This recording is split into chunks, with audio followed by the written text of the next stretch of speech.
হরে কৃষ্ণ, রাধে রাধে, দণ্ডবোধ প্রণাম সকলকে। আগত রাধারানী জন্ম উৎসব রাধা অষ্টমী, 11ই সেপ্টেম্বর রাধা অষ্টমী মধ্যাহ্নে অভিষেক। আমাদের সেদিন কী কী করণীয়?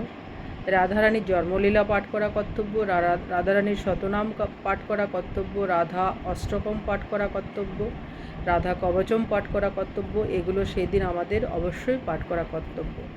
এইগুলো পাঠের ব্যাপার। আর হচ্ছে ব্রত, যে আমরা কীভাবে ব্রত করব। বিভিন্ন মত বিভিন্ন পথ অনুসরণ করে থাকেন। কেউ সম্পূর্ণ দিন নির্জলা থেকে পরের দিন পারণ সেরে নেন চরণামৃত নিয়ে। আবার কেউ ফলমূল অনুকল্প ফল আহার করেন।